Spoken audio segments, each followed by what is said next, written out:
அடுத்ததாக அண்ணாவின் சமகால தோழரும் அன்பு தோழனுமான திரு சாந்தன் அவர்களை அன்போடு பேச அழைக்கிறேன். இங்கு சமூகம் அளித்திருக்கும் அனைவருக்கும் முதற்கண் எனது வணக்கங்கள். முதலாவதாக தங்கை செல்வி என்னை தொலைபேசியில் அழைத்து நண்பன் தோழன் புஷ்பராஜாவின் 10வது நிறுவனத்தில் உரையாற்ற முடியுமா என்று கேட்ட பொழுது நான் இது நீங்கள் நடத்துவதென்றாலே நான் வந்து பேசுவதற்கு தயாராக இருக்கின்றேன் என்று சொன்னேன். இந்த சந்தர்ப்பத்தை எனக்கு வழங்கிய புஷ்பராஜா குடும்ப அங்கத்தவர்கள் அனைவருக்கும் முதற்கண் எனது நன்றியை தெரிவித்துக் கொள்கின்றேன்.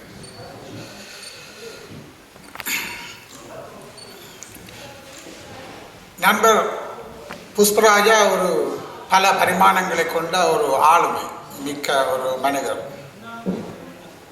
புஷ்பராஜா தன்னை பற்றி தனது புத்தகத்தில் குறிப்பிட்டது போல எவரும் பிழை விடாதவர்கள் இல்லை, பலர் இருக்கிறார்கள். எல்லோரிலும் பெர்ஃபெக்டான பரிபூரணமான என்று சொல்வதற்கென்று எதுவும் இல்லை.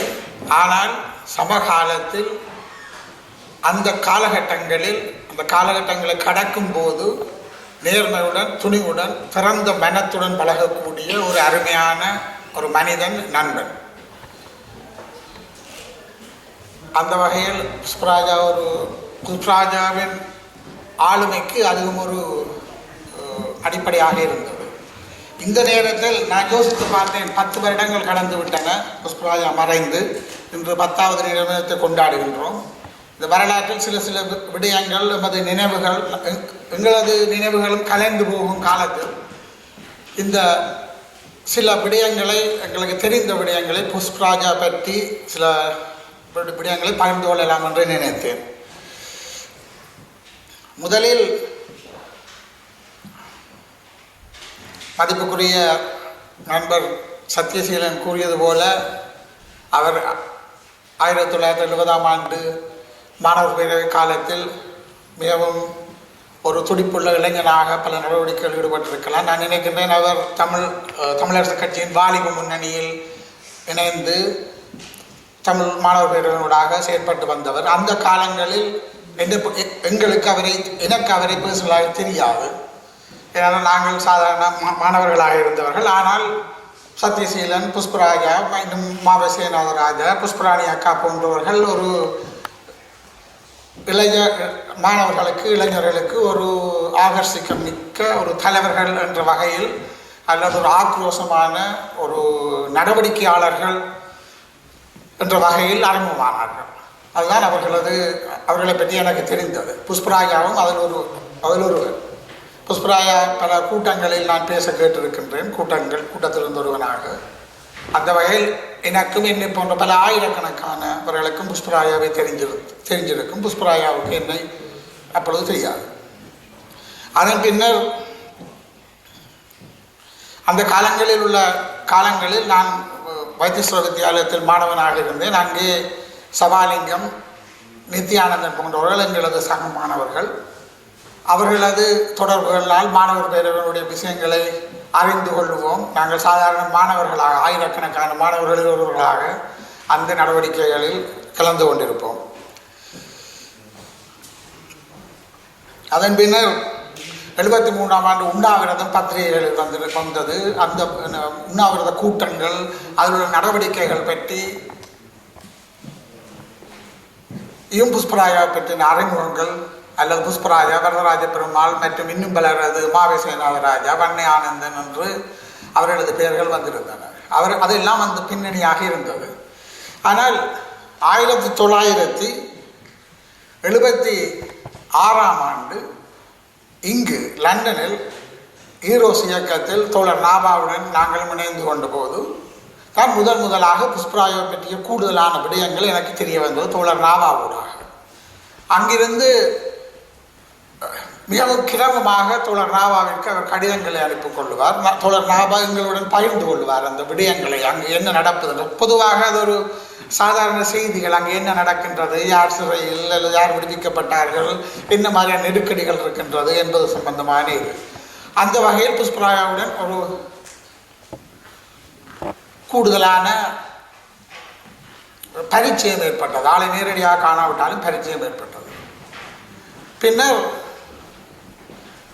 78ஆம் ஆண்டு நாங்கள் திரும்பவும் அங்கு இலங்கைக்கு சென்றிருந்தோம் ஈரோஸ் நடவடிக்கைகளில் ஈடுபடுவதற்காக. அந்த காலகட்டத்தில் தான் முதலாக நான் தோழர் புஷ்பராஜாவை நேரடியாக சந்தித்தேன். சந்தித்த பொழுது அங்கு தோழர் புஷ்பராஜா அந்த நேரத்தில் ஓரளவுக்கு அவரது அந்த காலகட்ட பின்னணி எனக்கு விளைவாக தெரியாது. ஆனால் தோழர் ராபா தமிழீழ விடுதலை இயக்கத்தில் இருந்த பலர் ஈரோஸ் அமைப்புடன் இணைந்து கொண்டார்கள். அதில் திரு பாலகுமாரன், சின்ன பாலா எனப்படும் ஐயர் பாலா, மற்றது கைலாஸ், ரவி போன்றவர்கள், சோமு அல்லது ஜெயக்கொடி, பிரான்சிஸ் அவர்கள் ஈரோஸுடன் தங்களை இணைத்து கொண்டார்கள். புஷ்பராயை அடிக்கடி வந்து சந்திப்பார். அவர் நேரடியாக எங்களுக்கு கூறினார், தான் இப்பொழுது ஒரு வெளியில் இருந்து தான் இந்த வேலைகளை செய்ய போகின்றனர். அவர் அப்பொழுது அரசாங்க உத்தியோகத்தராகவும் இருந்தார். ஆனால் அந்த வகையில் அடிக்கடி சந்தித்துக் கொள்வார். மிகவும் டைம் எல்லாம் வந்து வக்கீல் பண்ணுவார். வந்து ஒவ்வொரு விஷயங்களையும் வந்து அறிந்து கொள்வார். நாங்கள் கதைகளை பகிர்ந்து கொள்வோம். அதன் பின்னர் நான் ஏன் இதைகளை சொல்லுகின்றேன் என்றால்,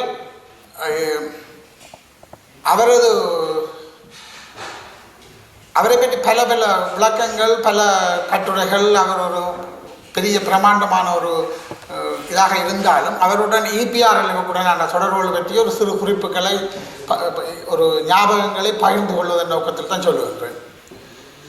அதன் பின்னர் நாங்கள் எங்களது முயற்சிகள் தொடர்ந்து நடைபெற்றுக் கொண்டிருந்தன. தோழர் நாபாவுடன் ஒரு தொடர்புகளை மேற்கொண்டு கொண்டிருந்தார். 1981ஆம் ஆண்டு மீண்டும் அவரை நான் இந்தியாவிலே சந்தித்தேன். இந்தியாவில் எமது EPRLFின் முதலாவது அமைப்பாளர் மகாநாட்டிற்கு ஈழத்திலிருந்து எங்களை தோழர்களை அழைத்து வரும் பொறுப்பை தோழர் நாபா அவரிடம் கொடுத்திருந்தார். தோழர் நாபா கும்சியா போன்றவர்கள் கொடுத்திருந்தார்கள். அப்பொழுது அவர் வந்திருந்து அவருக்கு பல பல நண்பர்கள், பல பரிச்சயங்கள் இருந்தன. வந்து நாங்கள் நீண்ட நேரம் பேசிக்கொள்வோம், கதைப்போம். அங்கிருந்து பல விவாதங்கள் நடக்கும். பல பல பலதரப்பட்ட விடயங்களையும், எல்லா விடயங்களையும் நாங்கள் ஒத்து போவதென்று இல்லாவிட்டாலும் வந்து தொடர்ச்சியாக ஒரு இன்ட்ரெஸ்டான ஒரு டயலாக்கை தொடர்ச்சியாக வச்சிருக்கக்கூடிய ஒரு நல்ல ஒரு நண்பர். அதன் பின்னர் அவர் 82ஆம் ஆண்டு பிரான்ஸுக்கு வந்தார் நினைக்கிறேன். 83ஆம் ஆண்டு வரையில் தோழர் ராபா அவர்கள் கேட்டுக்கொண்டார். அவருடன் கதைத்திருக்கிறேன். நீங்கள் போய் அவரை சந்தித்து பாரிஸில் எங்களது ஸ்தாபன வேலைகளை விஸ்தரிப்பது தொடர்பாக கதைக்கும்படி சொல்லியிருந்தார். நாங்கள் இங்கிருந்து போயிருந்தோம், பாரிஸுக்கு போயிருந்தோம் 84ஆம் ஆண்டு. அப்பொழுது நான் புஷ்பராயா வீட்டிலே வந்து ஒரு கிட்டத்தட்ட 3 கிழமை மட்டும் நாங்கள் அங்கு தான் தங்கியிருந்தோம். நண்பர் நித்யானந்த் சொல்ல மாதிரி அவர் நேராக நல்ல உபசரிப்பாக நல்ல வீட்டில் புஷ்பராயா வீட்டுக்கு வந்து ஒரு 3 கிழமைகள் நாங்கள் எங்களது இயக்க ஸ்தாபன வேலைகளை வென்றுவதற்காக முழு நேரமாக பலரும் அங்கு வந்து போவார்கள். அங்கேயும் பல பேர் இருந்தார்கள். எல்லோருமாக நாங்கள் அந்த ஸ்தாபன வேலைகளை ஆரம்பித்து அங்கு பாரிஸில் அந்த நேரத்தில் ஒரு முக்கியமான ஒரு இயக்கம் ஒன்று கட்டி எழுப்புவதற்கு பல ஆளுமைகளுள் புஷ்பராயாவும் ஒரு முக்கியமான ஆளுமை என்று தான் கூற வேண்டும். அதாவது பல திறமைசாலிகள் அங்கு இருந்தார்கள். 84ஆம் ஆண்டு நாங்கள் முதலில் இங்கு லண்டனில் சங்கை முழங்கு என்ற ஒரு கலை நிகழ்ச்சி நடந்து கொண்டிருந்தது. புஷ்பராயா சொன்னார், இங்கு இதே மாதிரியான ஒரு கலை நிகழ்ச்சி அங்கும் செய்ய வேண்டும். அங்கு நிறைய கலைஞர்கள் இருக்கிறார்கள், அவர்களை அழைத்து ஒரு இதே சங்கை முழங்கை செய்வோம் என்று சொல்லி 84ஆம் ஆண்டு முதல் அங்கு ஒரு மண்டபம் நிறைந்த ஒரு சங்கை முழங்கு நிகழ்ச்சியை செய்தோம். அதில் பல திறமையான கலைஞர்கள், எங்களது நண்பர்கள், தோழர்கள், அதில் கலந்து EPRLF என்று விஸ்தரிக்கப்பட்ட பெரும் வட்டத்தில் இருந்த அந்த தோழர்கள் தேவதாஸ், அருள் மாஸ்டர், மற்றது சாம்சன், இன்னும் பலரை எனக்கு பேர்கள் உடனடியாக ஞாபகம் இல்லை.